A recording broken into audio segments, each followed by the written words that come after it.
Lord, nagagay salamat for giving us a privilege. Lord, magduol dyan mo sa church, pagsimba, pagdaig na kami mo, salamat mo yung gitapok ko na kung gitapok mo for no reason, gitapok mo tungod sa iyong anak as Ginoo Hesus Kristo.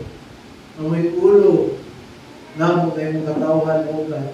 Ang salamat na ni mga orasa lain na pagkakayunan na pakapadayon mo sa pagtuon o pamalando sa mga kung nagambumi nga ang imong balakang espiritu mag-abli sa kasi na makita ng mga kahibulungan, katinalahan, kamaturan sa ito na maghatod sa among pagpakalam, sa among relasyon, bisan sa among pagigugmang pagsimba niya. Lord, bisan yung ubos mong alagad, kampo ko na gamahan kunin mo, Diyos, sa imong balakang espiritu, nga imong balakang espiritu mo ay mag-supply sa nang pagpasabot ng tanang mamludwa sa kumbakbak na ay gapong, na ay kinabuhi, nagulay mga pagdasig, pagbandong, upagpahinundo, nagikan niya kanin. Ampun may imong i-bless imong pulo, kung nag-ampun may nga kining tanan ng pag-abuhaton, maghatod, sa lahong mapagsipag pagdahig niya kanin muna. Kapanimig sa pagsugod, hanto ni matapos sa may kadaugan, kalapusan, kalandungog, himayang pagdahig pagsimang tanan, O Lord, kanin mo lamang ang Diyos sa pangalan ng Jesus. Amen. Amen. I think the last 2 weeks, na ako nakita na balita sa Facebook. Actually, ang balita is cat na nawala. And kini nga cat, pare-pareho sa mong cat, ang breed sa cat is Siamese cat. And kini nga cat is nawala ni siya for 3 years. 3 years. Kaya nagtuwang ang iyang basig, namatay na. But, dahil sa kay ngayon, na nakakita silang post na parehang yung noun silang cat. So, yan doon nila nakakita sa cat. Ilang i-interview, ilang i-pangutana. So, may tabo, hindi mo sila nakakonklud sila nga among agitong cat yun. So, may tabo, nato kung nakakuha sa cat, hindi ko nila ihatag. Kita imagine 3 years na. So, ilalang ipabiyaan sa tinuod ng tag-iya. So, may tabo, niabot din sa point na wala naging kapugulong tag-iya. Gusto naging niya kuhaon ng cat. So, diadto niya, mga na-breed sa cat.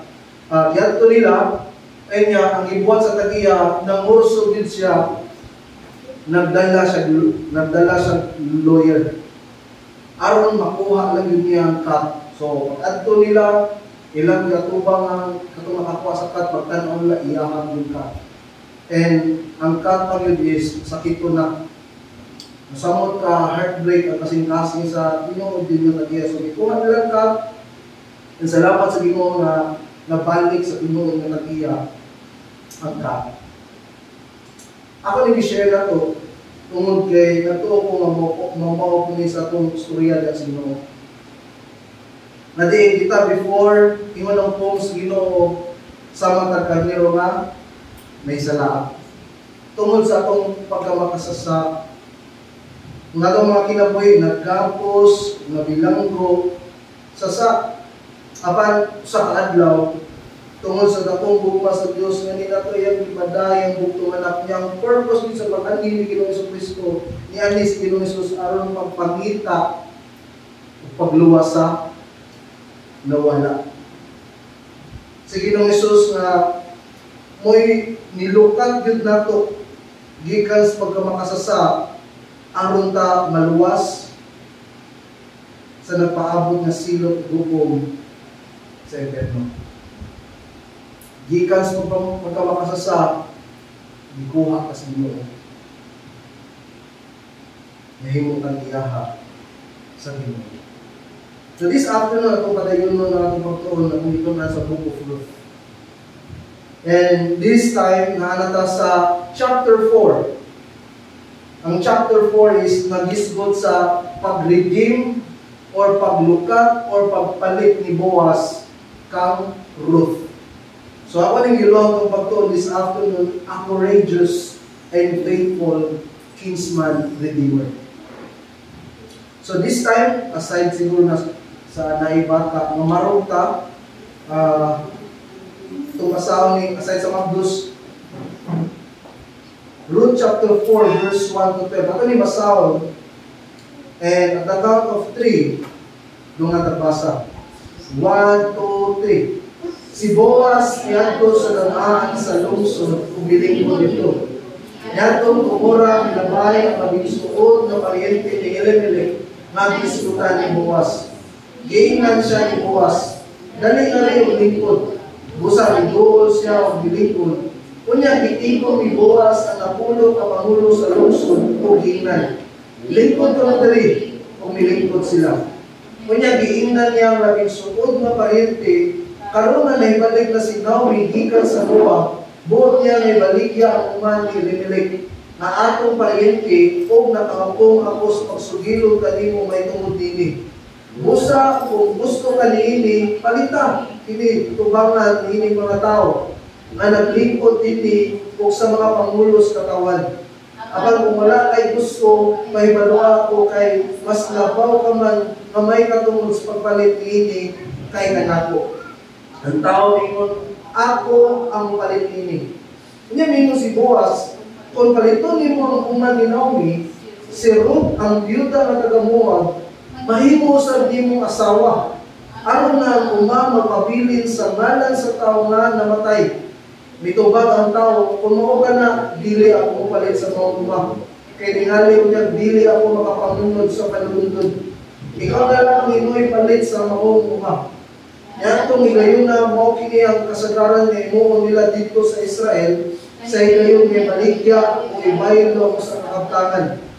Bubuon sa baligya ang sandalyas o gihatag nato sa pumapalit. Sa imon, mapakita sa mga Israelita na napalit na gid ako sa kaputang. Busa sa pagtingon sa tao, nato kang Boaz, ikaw lang may palit. Gihubo niya niyang sandalyas o gihatag kang Boaz. Kunya mingon si Boaz sa mga pangulo o sa tanang nagkatigo karong adlaw, mga saksi kang tanan nga gipalit o gikan kang Naomi ang tanan nga ila ni Elimelech, ni Kilion o ni Malon. Lamang pa si Ruth na taga-Moab, ang byuda ni Malon, mahimo na nga ako asawa aron na kabtangan mapabilin sa ngalan siyang bana na namatay o ang iyang ngalan mapabilin taliwala sa iyang katawan o sa lungsod na iyang natawhan. Mga saksi kamo miinig karong adlaw. Ang mga tao, ang mga pangulo ningon, o mga saksi kami, himon sa Ginoo ang ining babae na imong asawa may sama ka Raquel o kang Leah na nanganak daghan. Madato ka diha sa Efrata o mahimong inila diha sa Bethlehem. Inaunta ang mga anak na ihatag sa Ginoo kanimo. Pinaagi inibatan kong babae, paghimo sa imong panimalay, sama sa panimalay ni Perez, ang anak ni Juda o Tamar. Magkapanglingkod na may ikso, magkapanalangin, ang Ginoo siyang pulo. Gamay na nga review sa Book of Ruth na tunatunan. Kung nakainugdo mo atong natunan in chapter 1, ang grasya sa Diyos. Ang grasya sa Diyos, panahon sa kastigo sa Diyos. Again, ang naitabo sa chapter 1 is, ang pamilya ni Elimelech is, tungod sa grabing kabutong na naitabo sa Israel, ang naitabo, instead, magpabilin sila sa Israel pagtuyo, dito sila ibalin sa Moab.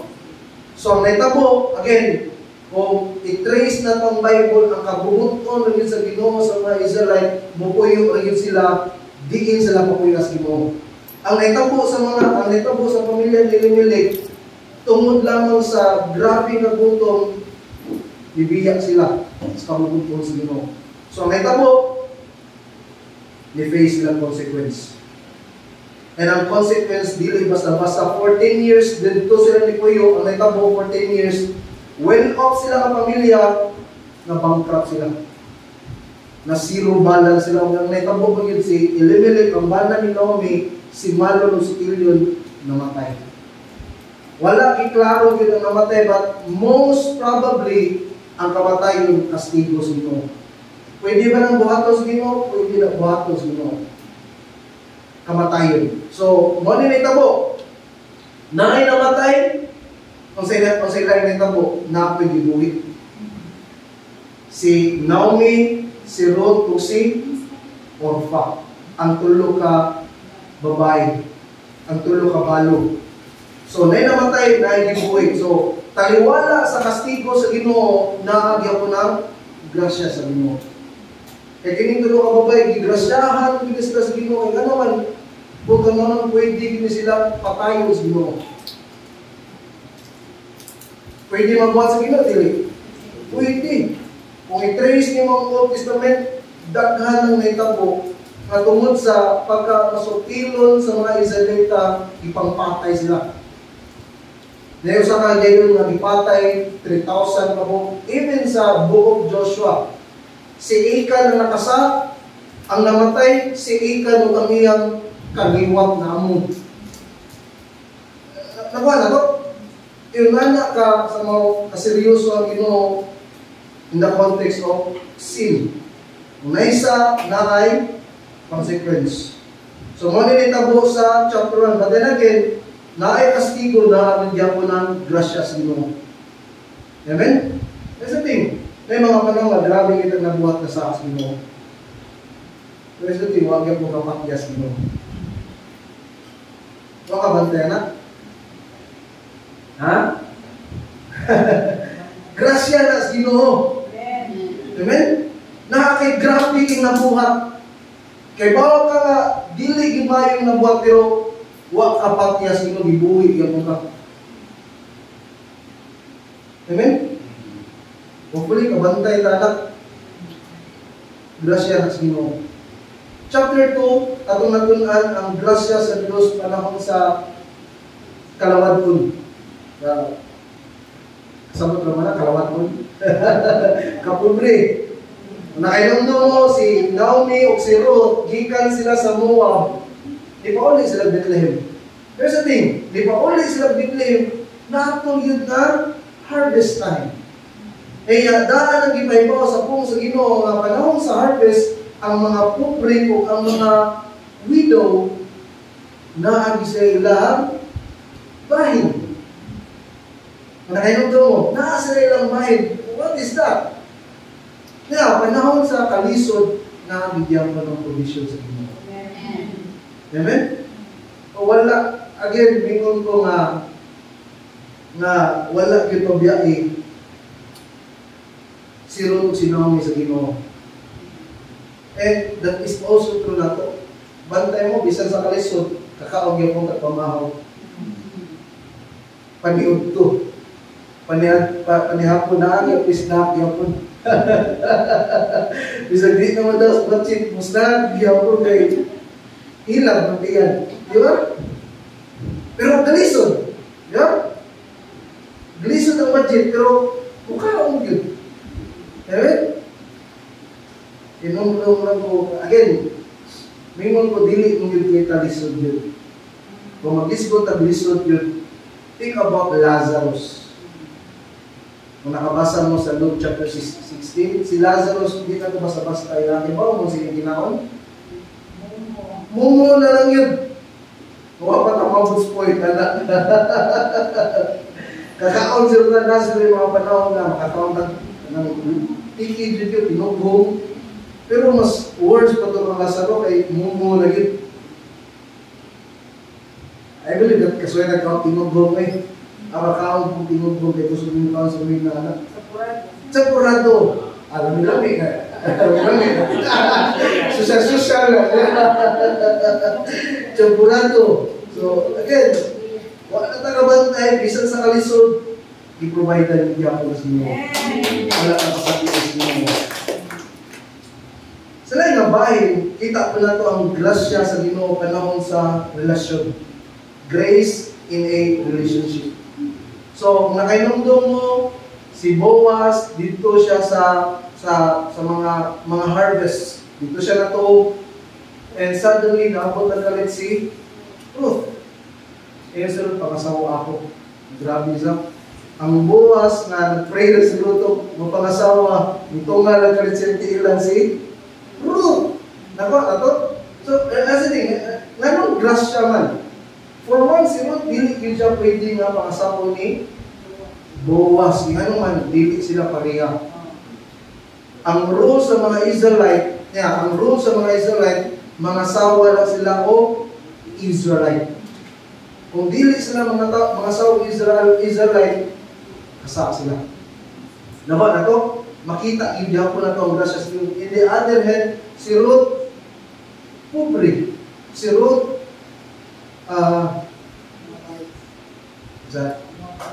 Moabites, kaaway sa Ginoo. But lagi tungod sa gugma, ang grasya sa Ginoo nag-abot na. Amen? So again, mga istorya ng Rowena. So Rowena, tarong yung mga babae sa Rowena. Ako, akong background, 9 years kong ma-addict. But then again, ang pangayap ng Rowena, hingnan ako siya nga, sugod ka na ako nga, akong background na ba, na preso ko, addict ko, wakang handlo ka na. Ako siya gisunna na. Patingan siya nga, wakang ko mahadlo kay sigurado mo na iyahan ka sa Ginoo. Kaya nag-pray siya, naapod kuno siya, mo ko ninyo na, naapod daw siya word gikan sa Ginoo. Mo na affirm siya na tarong ito mo na yung so, wag isang sikya.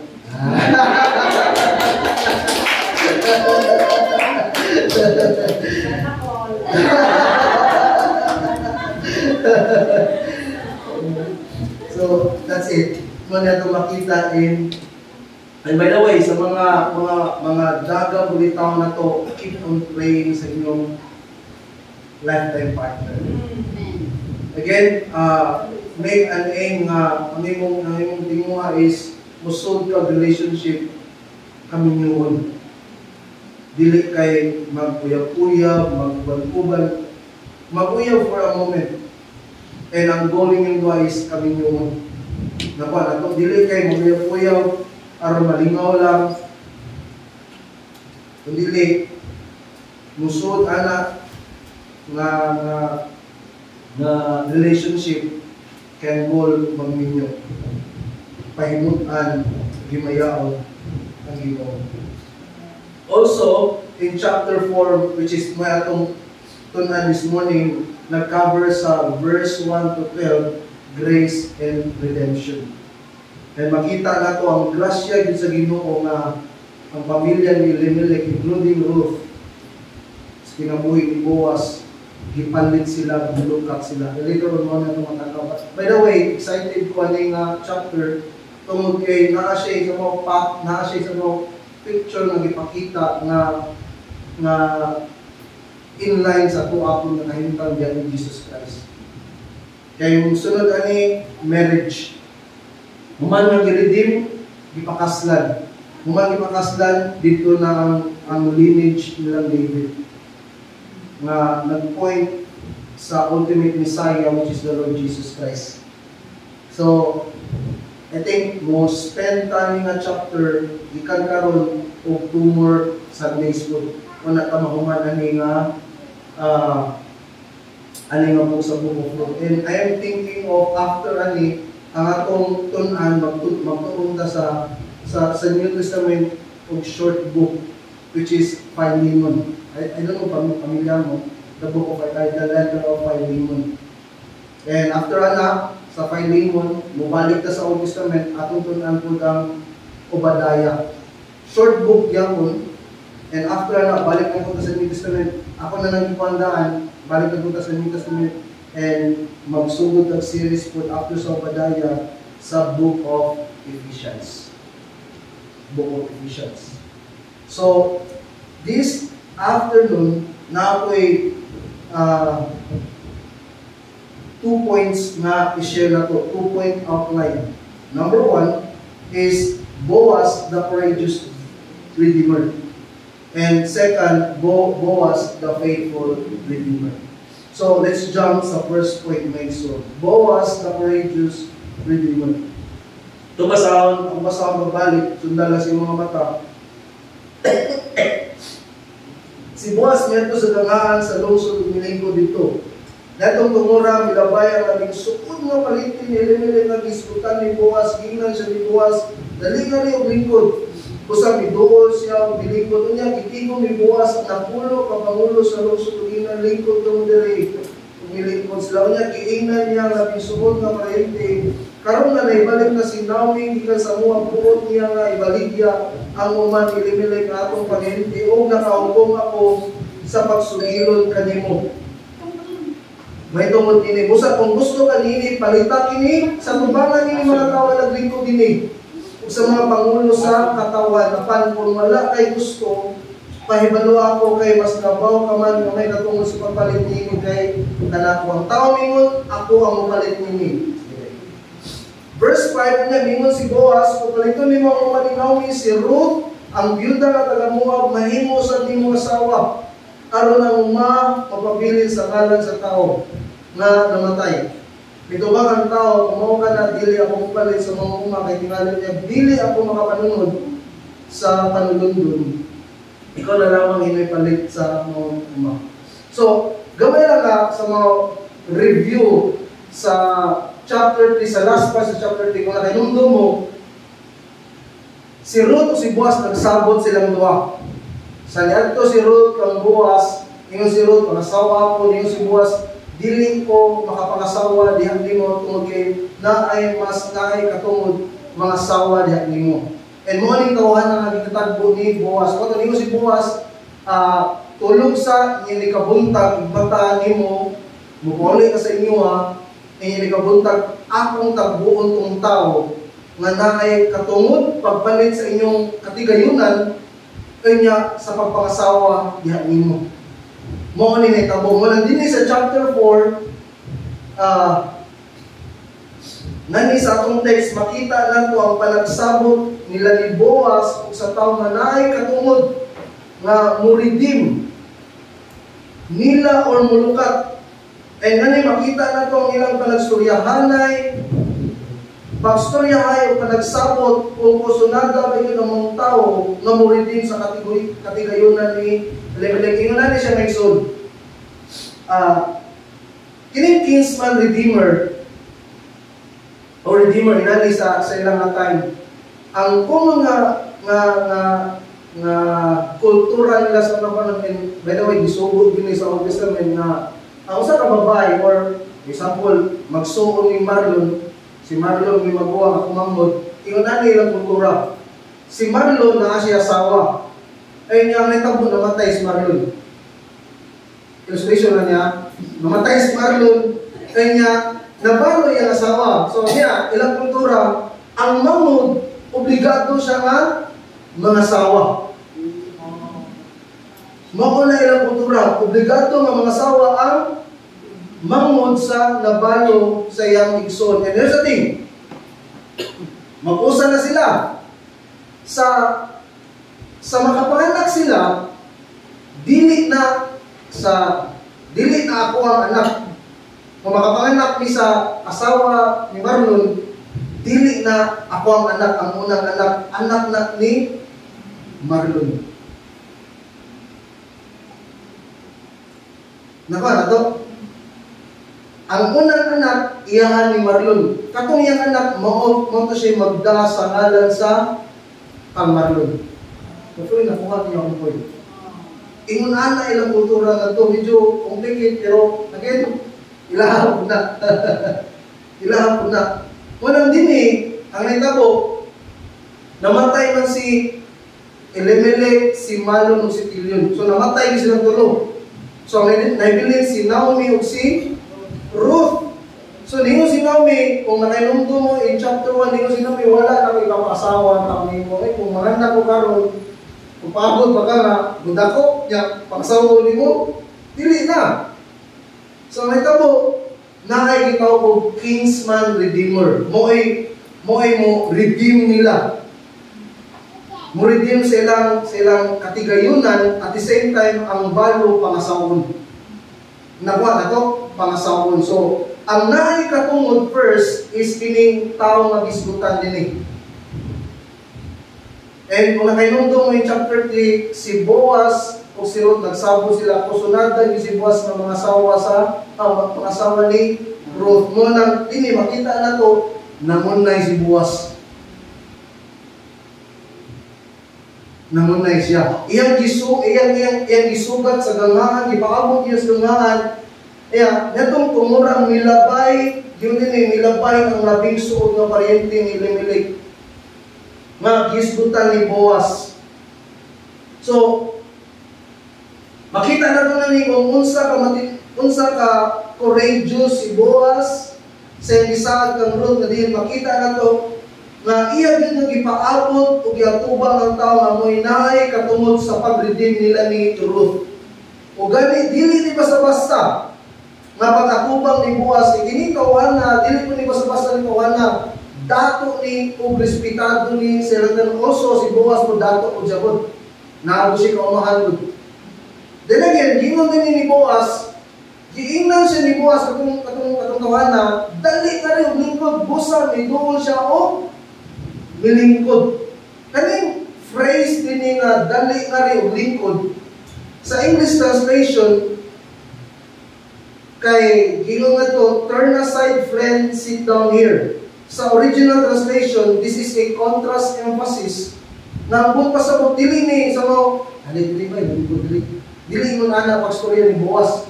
Kung dili si Boaz ang pag-approach niya ng tawana, gi-approach siya alidri lingkod with a strong emotion. Meaning, gihangyo niya with all seriousness mo pasabot, seryoso kay si Boaz nga iyang gitagbo ni tawana, iyang hindi palungkot palingkod. Gusto ni Boaz masettle ning problema. And of course, si Boaz ang goal po niya kung asawa si Ruth. Tingnan niyo, makita ko na ito nga bisan ang mga pangulo sa lungsod, iya po nagitigo, magipalingkod, aron mo saksi silang panagsabog silang duwa. So nga niyo, makita na ito kung unsa ka seryoso si Boaz regarding ani nga situation, nga din gusto niya nga masettle na ni, not just masettle, gipakita po na ni kung unsa ka courageous, ka maisubon, ka madasigon si Boaz, nga si tulong ni kani nga situation.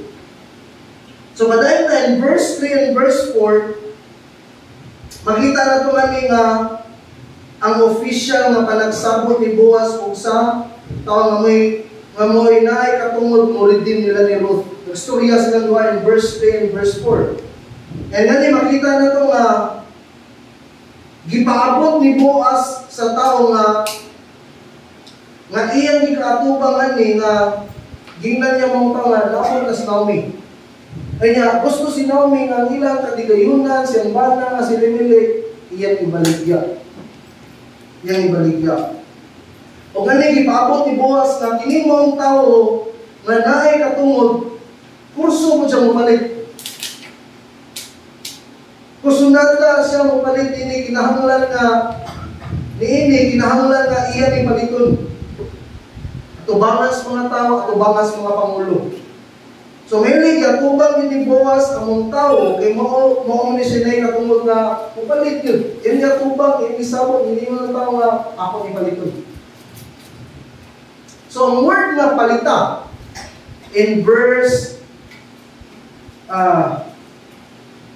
4, gini ni palita kini sa atubangan ni mga tao nga naglingkod dinhi o sa mga pangulo sa katawan. Apan kung wala kay gusto, pahibalo ako kay mas labaw ka man may katungod sa pagpalit nini kay kanako. Ang tao mingon, ako ang mupalit. Ang word palita, mupalit. Sa English translation, this is word redeem. Redeem. Kini nga word nga gi-mention nga ni nga palita or mupalit sa English translation, redeem, redemption, gibalik-balik ni siya at least 9 times. So again, naman yung iba na to, tungod kay importante ni nga word ni. Mo niyang focus ni redeem. And mo ni pinaka-concern nga ni, and ang buot pasabot aning word redeem, it means to buy back. to buy back or repurchase. Sa Cebuano, mupalit or gilukap, giridim. Kasabot na ako siguro tani, giridim. So balik tayo in verse 4, gingon sa tao nga, yung paliton. Kusunada siya ng palit. So mainly, naa siya interest sa maong katigayunan. Ug morning in verse 5 to verse 6, makita na to nga nipadayon si Boaz pagpaibaw sa tao nga dingingon niya nga kung buot siya mupalit yun sa maong katigayunan, kinahanglan nga iyaw sa nga minyuan si Ruth nga balo sa anak ni Naomi. Musugod man o sa dili among tao, this is required na kinahanglan pangasawa niya si Ruth. So, palitan mo natin mo ang uma, ang katigayunan, ilang Naomi, ilang Elimelech, mo ko din mong buhaton, di man siyang buwas, pangasawa ka po sunod. Package deal.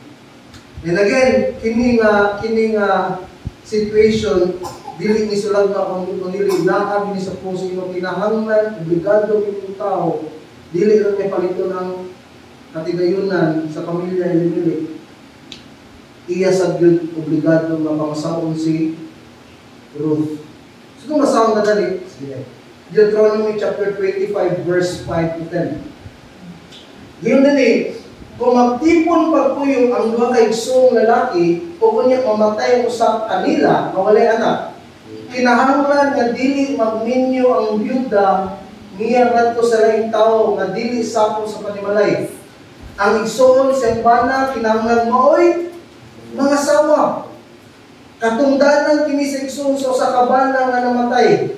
Ang kamulangang anak nga lalaki nga matawo mo'y mudala sa ngalan sa namatay.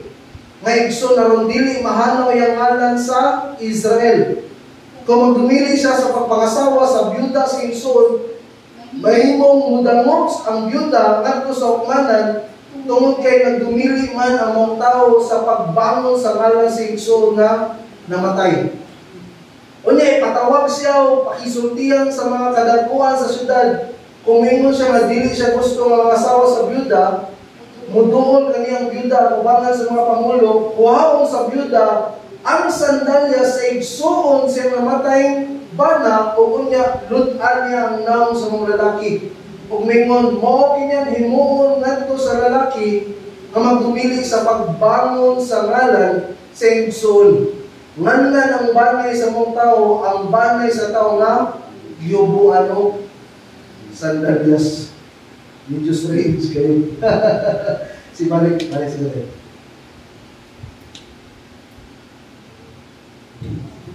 So, mo din ito mo. May no choice ni tao nga ni. Unless, kung dili siya mo tayo. O palit, dili po siya obligado nga mga asawa ni Ruth. So makita na ito nga ni in verse 6 na ginimang tao wala siya mudayon o palit sa katigayunan kay niya. Usa sa may tapo aside sa mga asawa siya ni Ruth, kung palit niyo siya sa katigayunan sa pamilya Elimelech, aside ng mga asawa siya ni Ruth, dili niya maiyaha ang katigayunan ni Elimelech. Kung dili adto ni pagdulong gihapon sa mahimong anak ni Ruth kunya aning tawana. Yun na may tabo.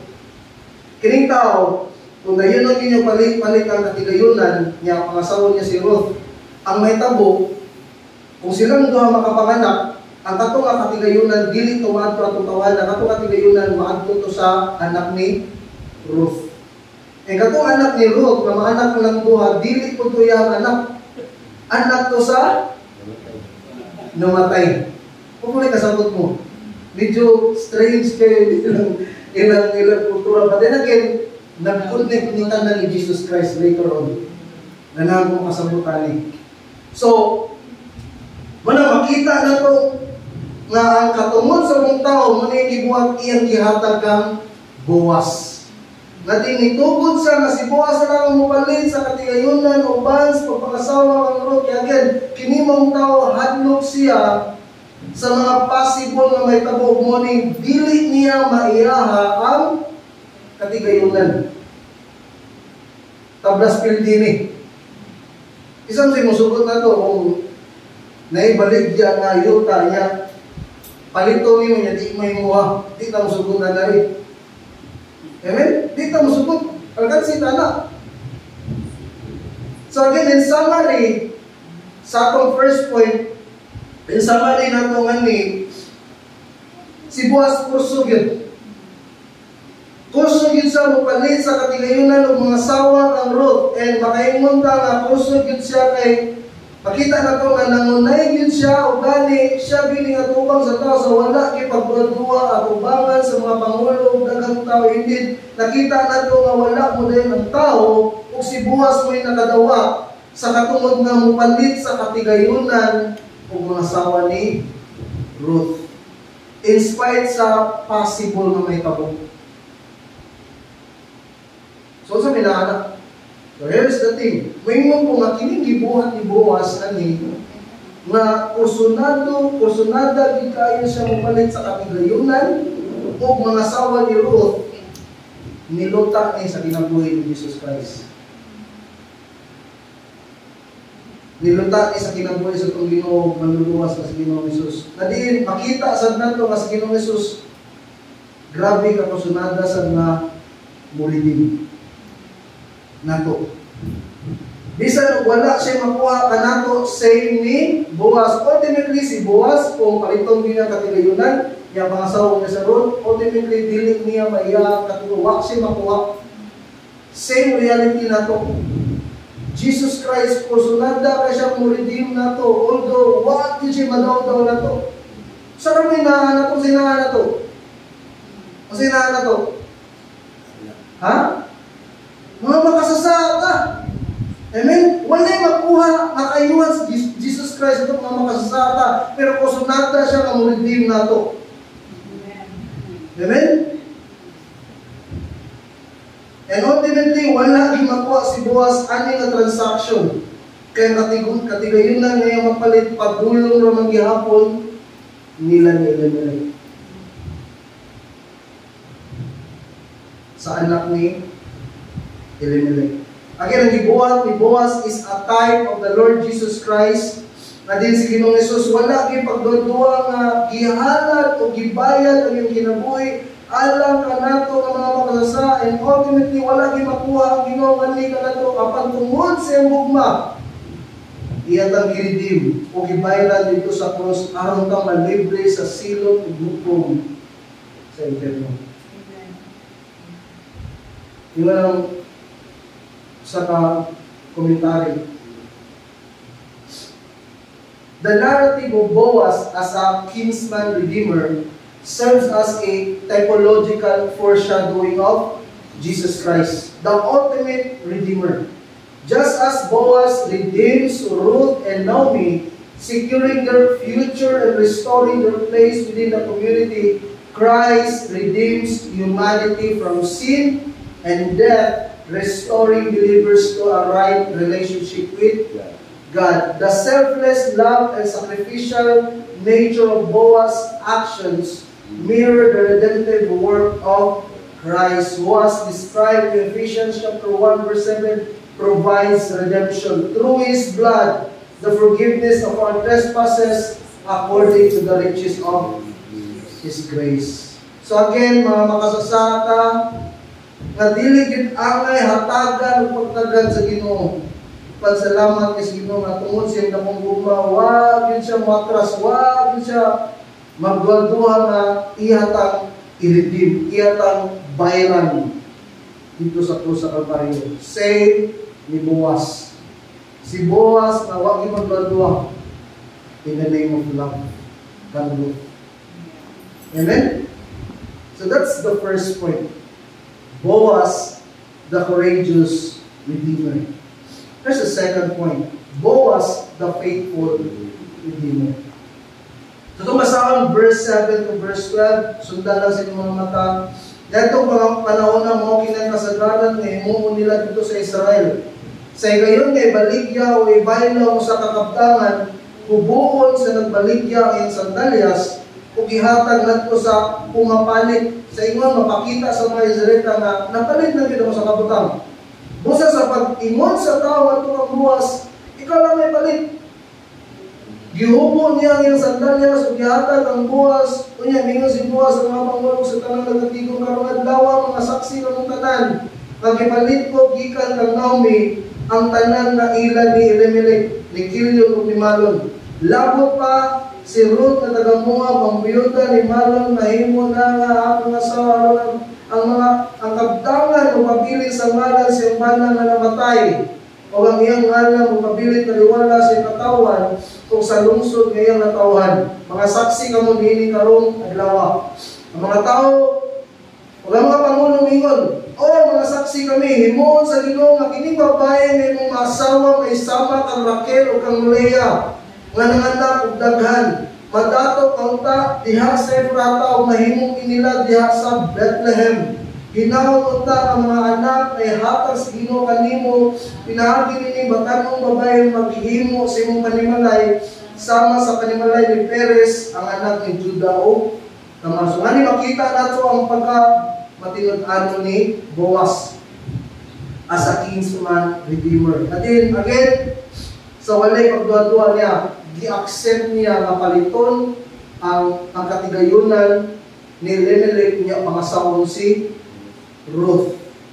So mani, in verse 7 to verse 10, na wala magdugay, makita din yung wala magdugay si Boaz, kundi gi-accept yun niya ang pagka-redeemer nga ni. So verse 7, verse 8, gipadayag nga ni ang hinubay sa kultura sa mga Israelita, ang pamaagi sa pagpalit o pagbaylo sa kabutang. Adin niya, gingon din sa ilang kultura, gingon din nga, himuon nila dito sa Israel sa ngayon nga baligya o ibaylo sa kabutangan. Niya, hubuon sa nagbaligya ang iyang sandalyas o ihatag ngadto sa pumapalit. Sa ingon, mapakita sa mga Israelita nga napalit na yun ang sa kabutang yun na ni. For example, ako mo inay katungod na mapalit sa kabutang. Ang ilang buhaton, kung dili ko mo dahil magpalit, ang ilang buhaton, ang akong sinilas, akong ihatag ngadto sa ganahang mapalit. Nagkakala, example, si Marlon, na siya nakita nga okay, nindot kayo. So, ako may unang nakakita, Lord, ako may nakakita, Lord. So, sabot lang ta. Akong ihatag ang signilas ni Marlon. Aron siya may makapalit sa okay. Yun na ilang kultura na ito. Dili ka pwede nga mupalit dito kung walay pagtugod sa nay katungod. Nako, na to. So, mo din ito po din ang akong tao nga na mo unang nay katungod nilang Ruth o sa katungod nilang Ruth o sa katigayon na mo'y mupalit ibuhat ang iyang katungod iyang gihatag ni Boaz. Iyang gihatag ni Boaz. So ang gibuhat sa mga tao iyang gihatag yung sinilas ngadto ni atong iyang gihatag yung sinilas ngadto kang Boaz. Kay si Boaz naman ang pusunada yung mupalit sa katigayunan ni Elimelech o pagpangasawa ni Ruth. And later on, ako nang makonect referring to the Lord Jesus Christ. So, patayin lang ako ni tanawan ng inubay din And mo na makita, gihubo sa tao yung sandalyas o gihatag niya kang Boaz, pagpamatuon nga si Boaz mo'y nakapalit sa katigayunan ni Elimelech. So, busa na in verse 9 to verse 10, makita na ito nga, gipadayag ni Boaz, atubangan sa mga pangulo, daghang mga tao nga, siya may nakapalit sa katigayunan ni Elimelech, o siya sa mga asawa ni Ruth. Iyang gi-proclaim, gipahibaw, gi-announce sa kadaghanan, nga napalitan niya katigayunan ni Elimelech, o niya, iyang pong pangasawa si Ruth. Again, kini magkapalitan ni Boaz, agan si Johnny. Agan si siya. Kay siya may nakapalit, pero siya may nakapalit sa katigayunan o uman ni Elimelech niya, ipangasawa niya si Ruth. Nibayad din siya, alkansi siya ni tungod kay ultimately dili niya po ni maiyaha. adto gyapon ni padung ni katigayunan sa umaabot nga anak ni Ruth. Nakatuog ba mo?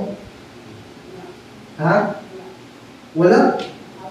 Nakatuhog ba mo sa akong istorya? O pala nakatuhog ba mo? Dili, natuhog ba eh. Nakatuhog. Nakatuhog ba mo sa akong ingon. So, panay ko nga, ultimately, ang makapanunod yun ani, ang anak yun nila ni Boaz. By the way, si Ruth o si Boaz, kung makaanak sila, dili to anak ni Boaz, anak ko sa namatay. Anak sa namatay. So again, ang katigayunan adto pa doon sa mahimong anak nilang Ruth o Boaz. Nako na to, adto pa doon. So verse 11 to verse 12, padayon ta makita na ko nga di-confirm ang mga tao nga saksi sila na si Boaz ang nakapalit sa katigayunan ni Elimelech o nga pangasawa ni Boaz si Ruth. O ingon nga makita na to nga ang mga tao sa ilang gibless si Ruth o si Boaz. Verse 11, ingon din ni ilang gibless si Ruth na si Ruth may sama unta, verse 11 may sama unta kang Raquel o Leah. Kailan mong Raquel o Leah? Si Raquel o si Leah, asawa na sila ni Jacob. Ultimately, ang asawa rin ni Jacob kay si Raquel. Nga naman, ang nitapuan ni, ang kusunada yun or ang love yun ni Jacob, si Raquel. So, ang nitapo, si Jacob, ni-serve siya ni Laban, silang papa, og 7 years. After sa 7 years, mo ni nitabo, si Raquel mangod, niyang magbuwang si Leah. Mo ni nitabo, after 7 years, nag-inom sila, naghubog sila, kay naglipay sila, kay naabot na ang 7 years.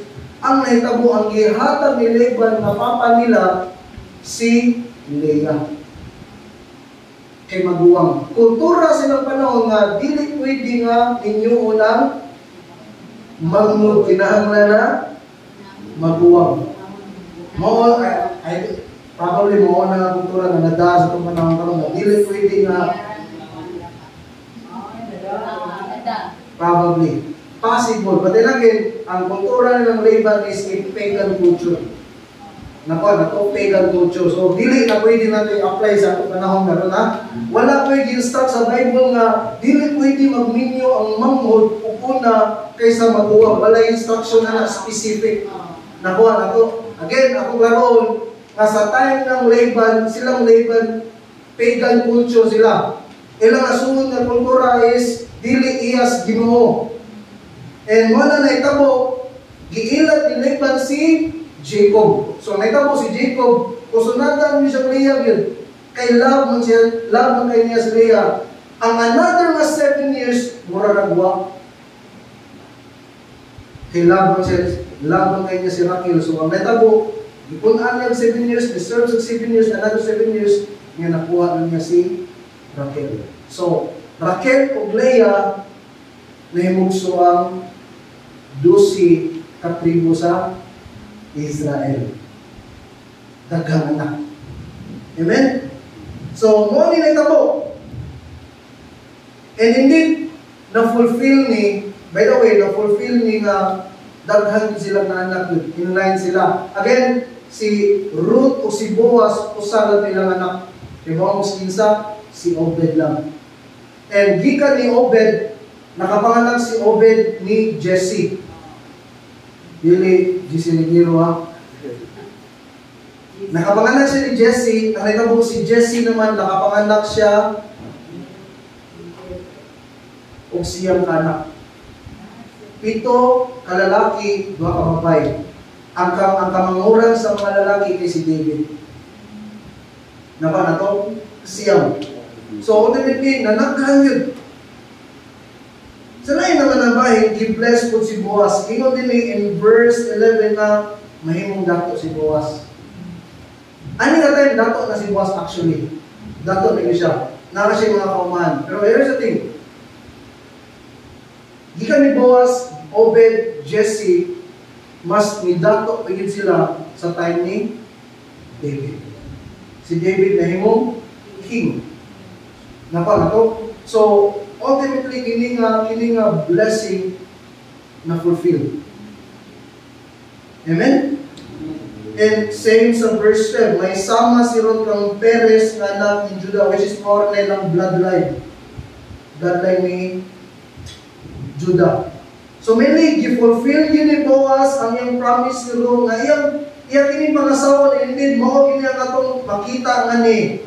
Na din, gipalit ni Boaz ang katigayunan ni Elimelech o gipangasawa ni Boaz si Ruth o tungod ani, makita nato nga matinudaanon yun nga mga lalaki si Boaz na bisag hopeless kayong situation nga siya mo'y nakapalit sa katigayunan o makapangasawa ni Ruth, nangurso yun siya and indeed napalit yun niya katigayunan kung napangasawa yun niya si Ruth. Again, mingon ko ang kini magpalit ni Boaz sa katigayunan o pangasawa tablas pil dini, wak siya madaw-dawani. But because of love, kung kigiguman niya si Ruth, bahala na lang. Amen? And mingon ko, kinigibuhat ni Boaz nga ni wala ni kalain na sa gibuhat ni Ginoong Jesus. Na diin kita sa walay pagduwa-duwa, giredeem or gipalit taniya, pinaagi siya ang pagalingon nga kinabuhi. O sa pagpalit niya kanato niya, sa ting, iya sa kong pangasawa. Kaya ba kung mga Ginoo sa Bible, kita mga magtutuo, mga pangasawa nun tani, Ginoo Hesus Kristo. Ngunang, sa Book of Revelation, ay Ginoo nga ito nga, the marriage supper of the Lamb. Naidakong kung dira sa kasal na may tamuon nga in the future. Ang pangasawa nun, ang church, ang pamanon nun, kasi Jesus Christ. Napa na to? So again, gibayran ka, pinagi sa kinabuhin ni Ginoong Hesus Kristo niya, mga pangasawa nun ka. Hopefully makita ninyo. And again, gibuhat ni Boaz ni wala siya, gibuhat ni Boaz ni wala siya iyahani. Kaya katigayunan nga iyang paliton dili to mayaha o dili maiyaha to sa anak nila ni Ruth. Kung anak pa din nila ni Ruth, dili bigyan niya mahimong anak ni Boaz, kundi mahimong tong anak sa bana ni Ruth na namatay kung ang maong anak mo'y magdala sa pangalan siyang papa. Kung nahulog tablas pildi si Boaz ani, wala siya katigayunan, dili pwede iyang anak ang mga anak nila ni Ruth. Same reality na ito ni Ginoong Hesus. Na din, ultimately, walay makuha si Ginoong Hesus na ni kanato. Siya may nagpalit kanato, ang bayad niya, ang bayad iyang pagalingon. Pero kita ang nahimong bulahan. O ganit, tungod siyang pagpalit o pag-redeem kanato, nahimot ang anak sa amahan. So here's the type of Boaz and Jesus Christ as courageous and faithful kinsman redeemer. Boaz, si Boaz mo inipuli sa katungod sa tao. Puli kaniya aron mo mupalit sa katigayunan nila ni Ruth. Kung nakinumdum mo, si Boaz, nagkanaa siya katungod nga mupalit sa katigayunan o pagpangasawa ni Ruth tungod sa katungod tao. Iyang gihatag iyang chinilas. Proof nga si Boaz na ani katungod mo kung gibuhat ni Boaz. Si Boaz may nipuli sa katungod sa tao, uli kaniya aron mo'y mupalit sa katigayunan nila Ruth. Jesus Christ, si Ginoong Hesus mo'y nidawat sa katungod uli ka nato. Nga mo'y mubayad ka nato gikan sa pagka makasasa. Amen? Boaz, si Boaz mo'y nipalit sa katigayunan o mga sawa ni Ruth. Jesus Christ, si Ginoong Hesus mo'y nipalit o niredeem ka nato sa cross o pangasawa sa kaniya. Amen? Si Boaz, Mo'y nipalit sa katigayunan apan ang mabulahan kay si Ruth ug anak niya ni Ruth. Boaz ay Jesus Christ. Si Ginoong Hesus siya nipalit o ni-redeem kanato, pero kita ang nabulahan tungod sa bahandig niya sa gingharian sa Dios. Boaz mo'y nipalit sa katigayunan o nangasawa ni Ruth, pero dili niya mahimong anak. Ang unang anak dunya ni Ruth, Jesus Christ. Si Ginoong Hesus, tungod siyang pagpalit na nato, nahimong ang mga anak sa Diyos. See the connection? Amen? Boaz is a type of Jesus Christ. And dili ginisulag mga gibutang ni nga ang itapong tungod kay kini nga pangitapong nag-point ni Jesus Christ. Amen? Walang bingon ko, every book sa Bible and every event sa Bible nag-point na ni Jesus Christ. Kaya ang pinaka-treasure sa pong sa Ginoo walay lain, Jesus Christ. Siya nga tumuluwa, siya ang anak sa Diyos, siya ang kinahanglan sa tao, araw ng tao makabaton sa kinabuhi, walay katapusan. Amen.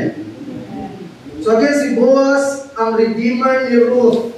Si Ruth na Gentile o kaaway sa Diyos. Kita naman kay si Ginoong Hesus ang atong redeemer. Mga makasasataw, kaaway ta sa Diyos tungod sa atong pagkamakasasa. Mo nagsalamat kaayo sa Ginoo. Nga iya ang redeem bisan og makasasata. Bisan og rebelyoso ta, bisan og kaaway ta niya tungod sa atong pagkamakasasa, bisan og wala siya makuha o mapala kanato, bisan og kinabuhi niya ang mahimong bayad kanato. Salamat kaayo sa Ginoo sa walay pagduha niya nga paglukat o pagredeem kanato. Aron lang makita mapasaylo sa atong mga malikay sa nagpaabot nga silot ug bukong sa pagkamakasasa, mahimo tang gawas mong gikan sa pagkagapos sa mapasigulit balik sa Dios naman na yung anak sa Dios makabaton bagong kinabuhi, makaangkon sa kinabuhi wala katapusan, and ultimately aron maangkon nato ang mga espirituhanong bahandi sa Dios ngadto sa harian. Again, ultimately wala gyud makuha si Ginoong Jesucristo ngani nato. Amen? Same ni Boaz. And salamat sa Ginoo nga si Ginoong Jesucristo is a courageous and faithful Redeemer. Nato. Ngayon si Charles Spurgeon. The heart of the gospel is redemption. And the essence of redemption is the substitutionary sacrifice of Jesus Christ. Mo nang ang Bible gitawag siya maayong balita. Ebaw mo tungkol ni Jesus Christ. Ingon si Billy Graham, God's holiness demands the sin be punished, but God's love has provided the way of redemption through Christ. That's the thing, ang ipanisan in behalf nato si Jesus Christ. Jesus Christ. Again, gipalit ta, gibayaran ta, giredeem ta. And mo ni klaro kay ipakita sa Bible. Ingon sa 1 Corinthians chapter 6 verse 20, gipalit na kamo niya busa gamitan yung lawas alang sa maya sa Dios. Kung sa'y gigamit pagpalit, kita na, ha? Kinabuhi ni Jesus Christ. 1 Corinthians 7 verse 23, kaya gipalit ka mo sa Diyos, pusayaw na kamo pagpalipon sa mga tao. And there's the Timothy, gibayad sa pagpalit. Hebrews chapter 9 verse 11 to 12. Apan miapol na si Kristo yung mga pangulong pari sa mga maayong butang nga ningan na dinhi mas halangdon o mas himpit nga tulda iyang galaganan kay dili kini binuhat sa mga tao sa ato pagdili tipik niini kalibutan na. Verse 12, misulod si Kristo sa labing balaan nga dapit makausan lang o alang sa tanang panahon. Wala siya magdala og dugo sa mga kanding o sa mga nating baka aron ihalad. Ang iyang gihalad mo ang iyang kaugalingong dugo. Gihatagan kita niya sa kaluwasan nga way katapusan. There's the thing, mag-isip kang dugo, that speaks life. Ang gibayan dyan ni Ginoong Kristo, ngani nato, kaya ginabuhi. Next, so, ang ginabuhi ni Ginoong Jesus mo'y nahimong bayad, arang paliton ta o mayahata, aning ginabuhi. So, niya ka, imo lang ituuhan sa ligan sa Ginoong Kristo, kinasing-kasing, ang tagiya sa kinabuhi mo. Ipalit na kasi Ginoo. O kang gigamit niya papalit, kinabuhi din siya na kasi Ginoong Kristo. Amen? Kaya yung tapad na ipalit na kasi Ginoo. Ipalit na ka. Again, wala, ingon na po, wala na makaagaw na po sa bumba, sa Diyos, iyahan na po sa Ginoo, hangtod sa kanturan. Sabi, kanaunaan na sa Ginoong Kristo sa Ginoo. Walang siguraduha ang Diyos na naanas Ginoong Jesus yung kinabuhi. Ay kung pa nagdasi kung yung ating nadawata siya as your Lord and Savior. Iibayaran na niya yung kinabuhi dito sa krus. Amen? In close. Dahil sa kastorya, kabata na na siya yung cage ng yung ansod mga langgam. This is just a scripture. Kaya sa kabata, na siya'y tangkal niya ang sod, mga pati, mga langgam. So, make the long story short, ang bata, natagbuan niya sa kapastor. Muta ng pastor, hindi mo magkalat na mga langgam. Sir, ako yung dinakpan. Ako yung dinakpan. Ngayon yung pastor na, tughan lang yung anak, sapong na mo. Mukha yung bata. Ako yung duwaan or possible, ako yung anak ko, ako yung ilaw sa mong kirin. So, nasya ang pastor. Ngayon ibuhat na siya, ito okay na mo, palito mo na yung mga langgam. Oo, okay na. So, lakto bukas ko yan, bayaran sa pastor, ang mga langgam, nag-isulot ang tayo. Yung ibuhat sa pastor is yan bigam doon sa simbahan. Yung ibuhat is ibuyan niya. Kamot og Sunday, yung gidala kong tangkal na wala na langgam, yung ihimo niyang illustration sa mga tao. Nadiin, ito mga kinabuhi, sa tingin, ito mga kinabuhi, mura-mura taglanggam na asod sa tangkal. Amen? Yun ang po sa Ginoo, ilanggo sa sa. Amen? Kung nakahindot po, nilibayan na ito, may mo pagkakas mo sa sa. Kaya dili basta-basta ang libayan. May bawang mo sa libayan, inabuhi din sa Kristo. So ikaw na naglingkod diya, libayan na kas Ginoo. May mong ginabuhi, iyahan na sa Ginoo. May kung ito, may salid, naka-ibuok na yung ginabuhi dahil Ginoo sa Kristo. Yun ang puso mo, wala may makaagaw na Ginoo sa buong kamot sa Ginoo. Amen? Again, salamat sa Ginoo na iyat ang hilid. Iyat ang balik. Iyat ang balik. Stay with o sa katigayunan magipalit ni Buwas. Dudugan salamat o God sa mga kamaturan yung ipaabot na mo this afternoon. Salamat sa kinabuhi ni Boaz. Manahimong tayo sa kinabuhi ni Jesus. Si Boaz nga grabe ka-courageous. Huwag pagduwa-duwa, nabuot mong palit sa katigayunan nilang Elimelech o buot mga asawa na say reality kami Ginoong sa Kristo.